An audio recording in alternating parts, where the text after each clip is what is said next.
السلام عليكم ورحمة الله وبركاته. ازيكم يا جماعة؟ النهاردة يوم 33 في الدورة بتاعتنا، يعني النهاردة آخر يوم في الدورة، خلاص على كده احنا خلصنا الحمد لله. سواء بقى كنا بنربي للبيت، يعني لو كنت بتربي للبيت الاستهلاك المنزلي أو كنت بتربي للتجارة، فأنا هعرفك النهاردة عمر 33 يوم أنا خلصت. هنعرف الأوزان بتاعتنا على عمر ال 33 عاملة معانا إيه، وإيه هي كمية العلف اللي سحبناها خلال المدة دي، عشان برضو تشوف إحنا بعد 33 يوم شغل أنت مشيت ورايا خلال الدورة دي كاملة 33 يوم. هل اللي إحنا عملناه طول الدورة، الاهتمام اللي عملناه، الخلطات اللي كنا بنعملها، اهتمامنا بالفرشة واهتمامنا بالفرخ، هل الكلام ده ظبط معانا؟ هل طلع معانا فرخ كويس، ولا إحنا كنا بنتعب نفسنا ومفيش ناتج في النهاية؟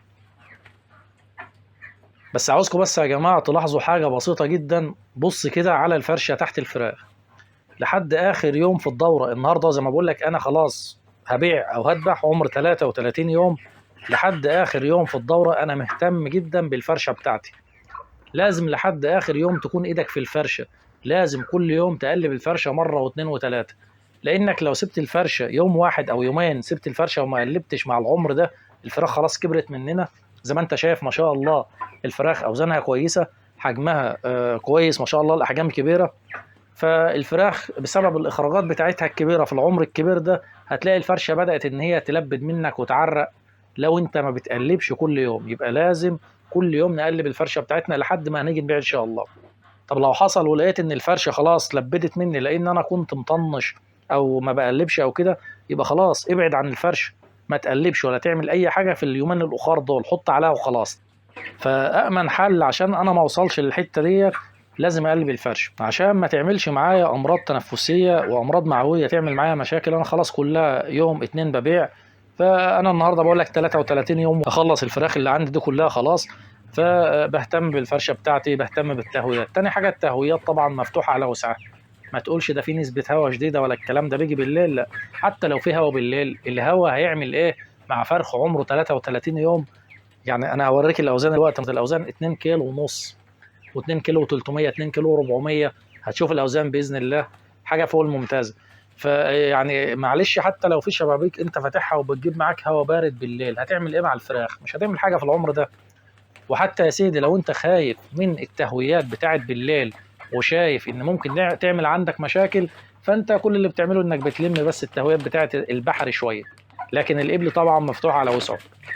طيب قبل ما ندخل على الاوزان يا جماعه ونقول لكم الاوزان بتاعتنا النهارده اخر يوم اهو ال 33 عامله معانا ايه، نقول الاول الفراخ دي سحبت معانا قد ايه علف. متوسط سحب العلف للفراخ اللي عندي ديت 3 كيلو وربع على عمر 33 يوم. يعني الفرخ الواحد عندي في المتوسط اكل 3 كيلو وربع على عمر 33 يوم. فالمتوسط ده كويس جدا. كل لما انت معامل التحويل بتاع العلف عالي، يعني الفرخ بتاعك بياكل علف قليل ويرمي معاك لحم اعلى، فدي حاجه كويسه لانك انت كده بتوفر في العلف، والعلف اللي هتوفره مكسب ليك انت. كل نص كيلو علف بتوفره مكسب لك. المفروض ان احنا على 33 يوم عشان الفرخ يرمي معايا 2 كيلو ونص مثلا في المتوسط او 2 كيلو وربع، بياكل معايا من 3 كيلو ونص ل 4 كيلو الا ربع في الحدود دي. لا احنا الحمد لله اكل معانا 3 كيلو وربع، يعني الربع كيلو او نص كيلو دول ده وفر في التكلفه. معنى ان انا بوفر في التكلفه نص كيلو علف، ده مكسب ليا الحمد لله.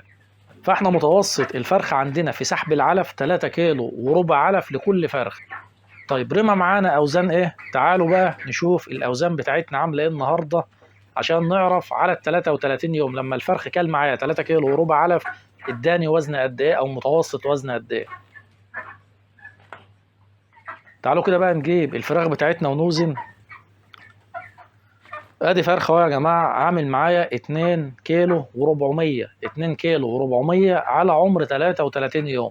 الدوره دي شافت معانا بهدله كتير جدا. الدوره دي كانت في 8، دخلت معايا في 8 وخدت معايا 9، يعني شافت معايا لخبطه الجو والبروده بتاعه الليل والحر اللي كان في 8 والكلام ده كله. ما شاء الله متوسط الاوزان عاليه، 2 كيلو و400. فرخ تاني اهو يا جماعه عامل معايا 2 كيلو ونص، 2 كيلو ونص. طيب تعالوا نشوف واحد تاني كمان.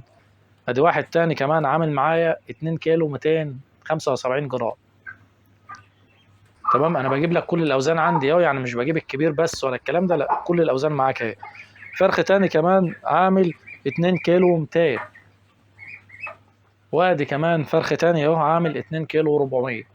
لو جيت تبص على الاوزان عندي 2 كيلو ونص، وعندي 2 كيلو 200، وعندي 2 كيلو 400، يعني متوسط الوزن عندي 2 كيلو و300، 2 كيلو 350.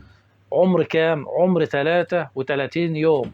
في الدورة اللي شافت معانا لخبطة كتير جدا، كان عندك أمراض تنفسية كبيرة، كان عندك مشاكل، كان عندك حر في شهر 8، ومع ذلك ما شاء الله فرخ أكل معايا 3 كيلو وربع علف، اداني متوسط وزن 2 كيلو و300.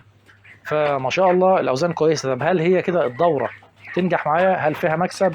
لله الحمد كده فيها مكسب كبير، وخصوصا ان احنا الحمد لله لان احنا ماشيين مع بعض بنظام طول الدوره. انا كنت بقول لك حط علاج كوكسيديا، حط مضاد سموم، اعمل خلطات عسل، اعمل واعمل. الحاجات دي طبعا بتيجي في الاخر الحمد لله بتدي معايا نتيجه. ما فيش عندي نافق، ما فيش عندي تفاوت في الاوزان، ما عنديش نسبه سرد عاليه. فبالتالي لما اجي اطلع في الاخر هلاقي الحمد لله في ربح وفي مكسب. ربنا يبارك يا رب. فامشوا بس يا جماعه زي ما بنقول لكم، اللي محتاج اي حاجه الفيديوهات موجوده، تابع الفيديوهات، هنعمل معاكم دورات على طول. الفتره الجايه باذن الله متوقع ان احنا نجيب اوزان اعلى من كده بكتير، لان الفتره الجايه انت داخل في فتره الجو فيه بيبقى كويس، يعني خلاص ما شاء الله في طراوه، درجه حراره بتنزل، الدنيا بتبقى حلوه. فهنرمي اوزان معانا اعلى من كده، هنوصل ل3 وهنوصل ل4 واللي انت عاوزه. محتاج اي حاجه يبعت لي في التعليقات. والسلام عليكم ورحمه الله وبركاته.